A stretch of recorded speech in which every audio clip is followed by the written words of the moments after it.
Off the show. Well, let's get the latest now on Bruno Guimaraes' future. We can join Keith Downey at Newcastle's pre-season training camp in La Manga. Keith, what's the latest then on Bruno's proposed transfer to Arsenal?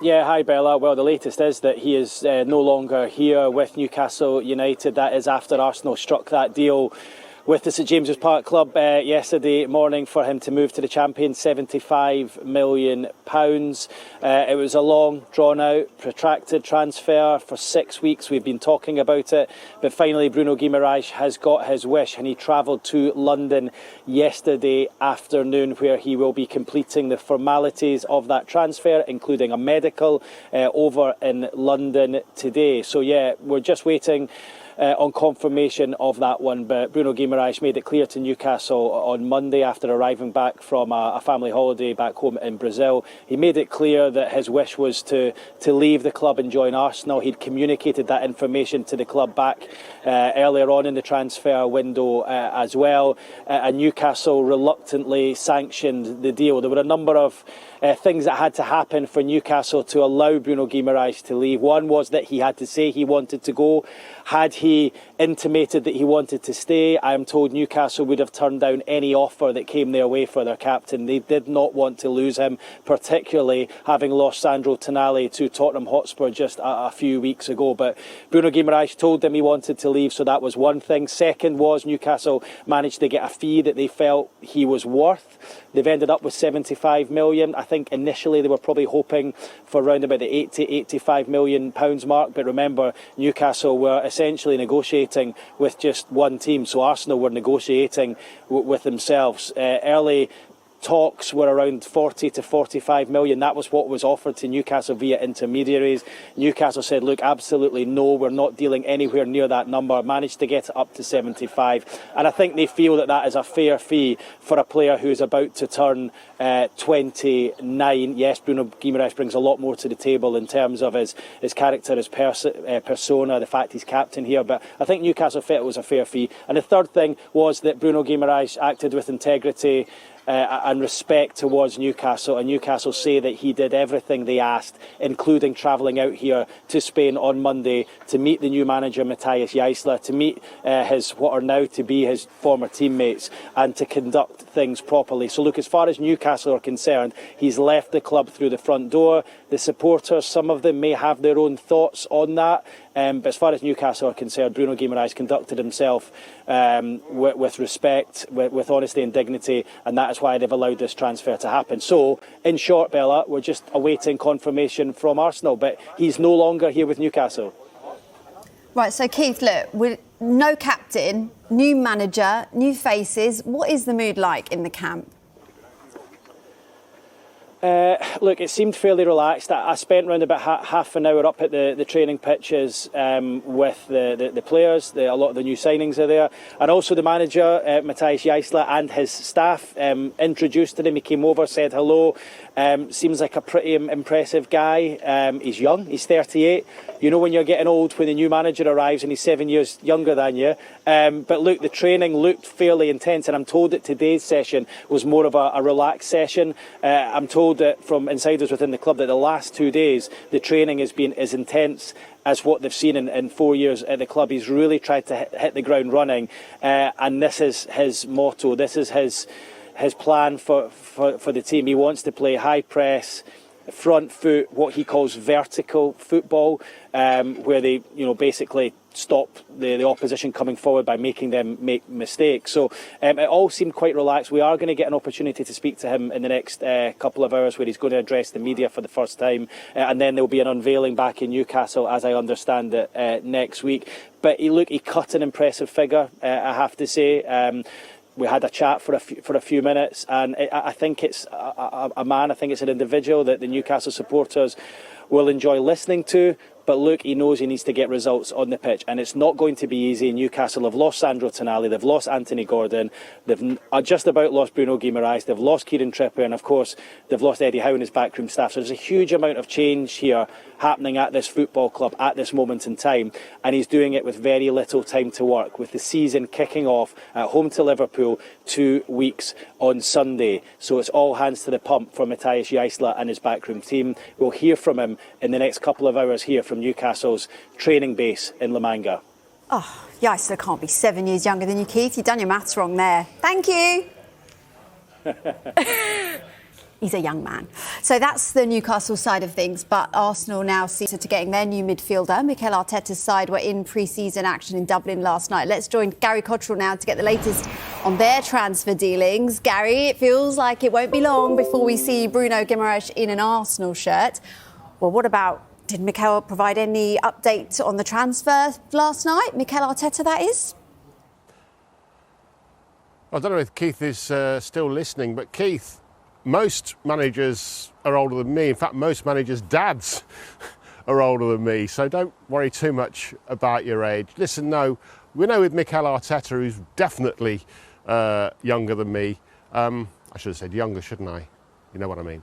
Last night, after that game here in Dublin against Real Betis, and he, as usual, in Mikel's style, wasn't giving too much away. I think you can read more, though, by the smile on his face, because Mikel Arteta will never say anything about a player until he's actually in the building, signed a document, maybe even posing with the shirt, doing the club video, the club social media stuff. But when I asked him about Bruno Guimaraes, and I tried 3 times to ask him, although he didn't say, yes, he's our player, I'm looking forward to working with him, the players are looking forward to working with him, 2 things did happen. First of all, Ricardo Cavallo, the player that they put up. Sorry, I'm still going about old and young. Ricardo Calafiori. He was asked by me whether or not he was looking forward to playing with Bruno, and he turned to the media officer next to him and said, "Is it official yet?" And the media officer said no. So that was a sign that the players are expecting him to arrive, and as Keith said, he is in London, or London Colney, the Arsenal training base, about to do the medical and be announced. And then, I say, the smile on Mikel Arteta's face when he was talking not about him signing, but about him. Got some senior players, 9 senior players waiting to join you for preparations, and potentially another top player on the way. What can you tell us about Bruno Guimaraes? Yeah, we know half of the squad is still not with us. We had 4 players joining 3 days ago, so we know the context, but that's what we have, and we have to maximize every day that we are with them. We put a lot of work into them the last 10 days. Back to London now. We're going to have 2 games at home before we play the Community Shield, so yeah, ready for that. But if Bruno is added to the mix, how much of a boost would that be? I'm not going to talk about any players that are not Arsenal players. When you go in for a player, a top player, and negotiations appear to be going well, and eventually it happens, how much of a boost is that, just generally speaking? I can tell you the moment that something happens and we can announce it, I will give you my straight answer. Oh, great stuff from you, Gary. Well, look, there's been plenty of speculation about Arsenal's chances of signing Vinicius Junior from Real Madrid. So where do we stand on that? Calafiori, younger than me, definitely younger than me. Of course, Vinny Junior, not just his Junior in his name, but at the peak of his powers, of course, one of the top players in the world. Won't, though, be coming to Arsenal. As we on Sky Sports News told you, going against the grain, frankly, 9 days ago, Real Madrid expected him then to stay, and as we re-emphasised after that day of meetings between him, his representatives and the club yesterday, that yes, they expected him to stay, sign a new deal. We don't know the details of that deal yet. That will emerge, I'm sure, over the next hours or days. More meetings planned today, by the way. So, yeah, unfortunately, Arsenal fans, he's not, and I'm sticking by that, definitely not coming to Arsenal this summer, definitely not leaving Real Madrid this summer, and potentially staying at Real Madrid for quite some time. Thanks, Gary. Enjoyed that. Right, OK, Jay, you're warmed up now, aren't you? You've been sat there waiting for your turn. Bruno and Vinicius, would you say that these are the kind of players that you expected Arsenal to target this summer? I didn't expect for Arsenal to target Vinny, purely for the fact that his wages is going to, obviously massive. He's taken a net figure of almost €500,000 a week. And then, obviously, that's going to be a huge transfer fee as well. I know that Arsenal bought Declan Rice for 100 million, which is fantastic and is, money well spent. But to get Vinny at, what is he, 24 years old, something like that, to get him, you're going to have to pay the better part of 150 million. That would be the going rate, at least for a player of his calibre. Bruno, yeah, I think that is a realistic signing. That's the kind of signings that I wanted to see. Again, I look at that and I say that's a statement signing. It's definitely an upgrade to what we have. He goes straight into the starting lineup, and that's what Arsenal have to keep doing if they're going to go and retain the title and, maybe even create a dynasty. OK, you talk about retaining the title. James, Arsenal have never done that. How does Arsenal's business this summer compare with previous title-winning summers? Well, as Arsenal fans know, you have to go back a long way to find out. This year they lifted the Premier League title for the first time in 22 years. But we can learn something, I think, from looking back at what they did long way back then. Let's start with 1998 when they won the Premier League title. Arsene Wenger becoming the first foreign manager to win the Premier League. And that summer, the main signing, the man who went on to have real success, was Freddie Ljungberg. But also notable looking at the outgoings in terms of players with real experience that left the football club. Ian Wright and David Platt, and they finished second that season, unable to defend their crown. But they won it once again in 2002, and they did it at Old Trafford. Sylvain Wiltord scoring the winning goal against Manchester United that day, and they looked to build upon that success.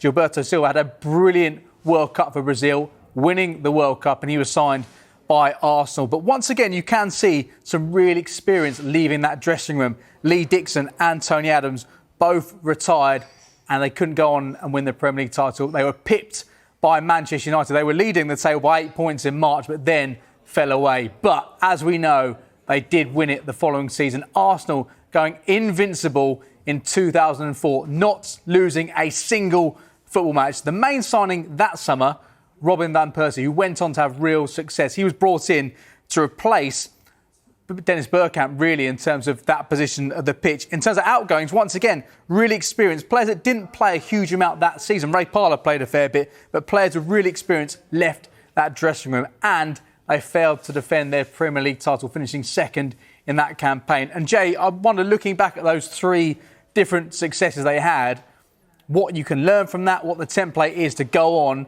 be stronger again in the next campaign and win the Premier League, because surely Arsenal are red-hot favourites to win it once again. I don't know about red-hot favourites, to be honest. I really, really don't. I think when you look at the sides, like Man City, they've strengthened. Obviously, they're Arsenal's main title challenger. But then you look at Liverpool, even though they didn't do that well last year, they've got a really good manager now, and they've still got a really good squad. Yes, they're looking for pieces, but so are Arsenal as well. When you talk about historically Arsenal's transfer windows, I think all those windows are poor, to be perfectly honest. And none of them you're not signing proven players. And it's a different model to what Arsenal are now and the way football has gone now. But back then when Arsene Wenger was there, Arsene Wenger's never spending lots of money on a player. Normally he's looking for, great young players coming through, bargains here and there. Even Gilberto Silva, we spoke off air, and, he wasn't even meant to be starting for Brazil, but then he came in and he played every minute of every game. Then we went and bought him. But, in that Brazil team, you wouldn't say, Gilberto is one of the main reasons why Brazil won it. Even Van Persie there, coming from Feyenoord, you would say that is you're not buying guaranteed goals. You don't know what Van Persie is going to be, and he turned out to be great. I think now, the way the game is today, you really have to invest because everyone is investing money. And that's the only way you can sustain it at the top of the Premier League. We won the Premier League last year because of our defence. None of the attacking players were in Team of the Year. And that just goes to show you how average we were up front. Even though, again, Gyökeres got numbers, which were good, I think his overall performance wasn't the kind of performances I wanted to see when he was in Portugal. Obviously, Saka was injured. On the other side, Trossard started the season fairly well, but then, tapered off. Martinelli didn't have a good season again. I mean, we had injuries, yes. Odegaard, he hasn't had a good season for a number of years now. I just feel like players like Bruno coming in, it gets everyone on their front foot. you know, everyone's like, oh, we've got a top player coming to the club. There's excitement there. Because the best players, you know, want to play with other great players. But I still feel like a left winger for sure is needed. And I'm even looking at the striker. Obviously, we've been linked with Alvarez and we've been with, you know, Barcola. I mentioned Nico Williams this morning. But we definitely need to add 2 or 3 more pieces where you can say that Arsenal side are red-hot favourites to go and win the title. OK. Welcome back to Good Morning Transfers. We touched on it earlier. Arsenal have agreed a £75 million deal to sign Bruno Guimaraes from Newcastle. So, James, how does he fit into the fold? Well, one thing we all know is he is one of the most complete midfielders in the Premier League. We can take a look at some of his stats now and how he compares to the other Arsenal midfielders as well, because Arsenal now have a star-studded lineup heading into this campaign, because now they've got Declan Rice, Martin Zubimendi, and we're forgetting Miles Lewis-Skelly as well. How's he going to fit in this season? But Bruno Guimaraes coming in, the one thing he has is that versatility, the ability to play either as a deep-lying midfielder or in a more advanced role. These are the heat maps from last season in the Premier League, where Guimaraes was a Newcastle player. So often last season, we saw Declan Rice play alongside Martin Zubimendi. In fact, in the Premier League, when it comes to minutes played, it was Rice and Zubimendi who topped that list when it comes to outfield players for Arsenal. So we saw here Zubimendi playing much deeper, though he did advance at times, with Declan Rice given that opportunity to roam further forward as a left-sided 8. Though in the back end of last season, when Miles Lewis-Skelly started matches, it was Declan Rice who played a little bit deeper. And Guimaraes had a really good season for Newcastle in a more advanced role. Now, for Arsenal fans, the dream pairing would be Bruno Guimaraes alongside Declan Rice. But when you look at these heat maps here, that is not necessarily going to be compatible based on how they played last season. So there would need to be a bit of a compromise. Would it be Bruno who plays as a number 6, or would it be Declan Rice in that deeper area of the pitch? But Arsenal had 63 competitive matches last season, so there will be plenty of rotation. There is a world in which all 3 of these players could play alongside one another if Mikel Arteta opted for physicality over flair and left the likes of Martin Odegaard or Abera Eze on the bench. Jay, Arsenal fans would love to see that pairing, Rice alongside Guimaraes. Could it work? But more importantly, 2 weeks ago until the start of the Premier League season, that first game against Coventry, who do you want to see in that midfield? I mean, listen, if all are fit, which they're not because they haven't started their pre-season yet, some are away still, but if I could choose my best midfield, I would be going with Bruno, Declan Rice, and then I would have Eze at the top in that number 10 position. But I don't think Declan Rice we're not going to see him the first game of the season. And I think, like you said there is going to be rotation this year. I think we're going to see Bruno, Rice and Zubimendi, especially against the bigger teams, where they can have Bruno protecting a little bit more, but then you've got Declan and Bruno just going forward and getting back.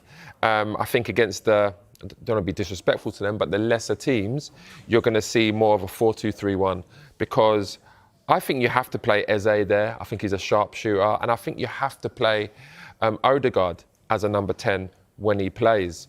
And then you've got the likes of Ethan Nwaneri as well. That is a natural number 10. So I think that's what they're going to be doing this year. I think there's going to be changes in formation depending on the opposition. James, does it feel like Arsenal have been at the top of their game in the transfer window? I mean, what they did last time out, getting Eze at the last from Spurs, felt really impressive. You know, they've made some key signings. They have done, especially going back to the last 3 or 4 seasons. It's felt like every single transfer window, going back as far as when they signed David Raya, you're thinking you're in a position of strength. Aaron Ramsdale had a good season, but then you strengthen while you're strong. And that's been Arsenal's philosophy whilst Eddie was there and now Andrea Berta is there as well. They're going to continue to strengthen whilst they're strong. Last season, they didn't need any more centre-backs, but they signed them. And those ones that came in played really important roles at times last season. Yes, you can look at Christian Norgard and Raheem Sterling to some extent and say they weren't a success. But for Norgard, he had a roll off the pitch. Sterling, it was a pump which didn't pay off, which didn't really affect them. But every year they continue to strengthen, and it's a survival of the fittest for those players. I mean, when I'm looking at that list there, I'm looking at 23-24. That's the best transfer window we've had, without doubt. Declan Rice, Havertz, Timber, Raya. They're pretty much guaranteed starting today as well. So that shows you how successful that was. Then I would go, you know, the next one isn't great, to be fair. I mean, we got Timber there twice. Obviously, let's take him out there. But then Neto and Sterling, you know, They didn't work out, so that's not a good window. Calafiori was very good there. Yes, Zubimendi has come in. I think he's been good. Eze, I still want to see the best of Eze. I love Eze as a player, but I want to see the performances that he put in for Palace. But I think you need to give him the freedom. Like, if you're going to say to him, you need to do the hard yards. He's a run of games, though. Yeah, he does need a run of games, but I think you need to just give him the freedom to say, go and express yourself. Even though Gyökeres got the numbers, I think he needs to have a better season. Mosquera, he was a bit part player. Even though when he did play, he done really, really well. And Capia, again, done really, really well. But I think our best transfer window was 23-24. And this one so far, it's I don't know, it's very underwhelming because we are champions. I would have liked to see Arsenal come out and have their business done. But maybe they saw what happened with Liverpool, who were champions and spent big, and actually they're consolidating on what they've got. And Nikki, it's not necessarily spending big. It's about getting players in that's going to improve the starting 11. That's what I'm talking about. Because if you keep improving the starting 11, then the depth of your squad keeps getting better as well. And it's not saying, I need you to go and spend £120 million every single time. But for example, our left-hand side, you have to go and better that left-hand side, strengthen that left-hand side. And if you can't strengthen that left-hand side in this window, then I still think we have to strengthen, the centre-forward position. We need someone that's going to score 20 Premier League goals. 20. Does Gyökeres not deserve a season to show he can do that now? He scored 14 goals last season, but it didn't feel like he scored 14. And he was a great get. In that window, everyone was so excited about Gyökeres. If he scored the amount of goals he scored at Sporting, you would have all been give him more than a calling season. him Come on. No, you do. I'm not. Listen, I'm not. I don't want to be. You want a backup. Yeah, no, I don't want to be a Debbie Downer. But you need. You need to have competition for every position, right? And we see Havertz playing that position, and even though Havertz does really, really well, Havertz is not a striker. No, he's just not. Right, he's like a number 10 again, and I just want to see a striker. I think if you sign the likes of Alvarez, he's probably top 3 strikers in the world. Right, he's great. He's got free kicks. When was the last time I've not seen a free kick taker since Thierry Henry at Arsenal? But Declan Rice against Real Madrid. That was 2 free kicks. Declan Rice again. I love Declan Rice. Okay, listen. Let me give Declan his flowers. Dec, I love you, bro. Yeah. I love you. But at the end of the day, he's not a natural free kick taker, even though he has scored some free kicks. When you want to see a free kick taker comes up to the ball in the edge of the box, and you're thinking this could be a goal here. I haven't seen one of them for a long time since Thierry Henry. But when you look at him, he goes long. He comes into them 10 positions. His link-up play is very good. He can beat players. Again, I've seen him play on the left-hand side. He did it for Man City. He can play on the right-hand side. Did it for Man City. So, he's someone that can play in a number of positions, and he would be a great acquisition. They're the kind of signings that will get Arsenal fans excited. Yeah. He wants Williams.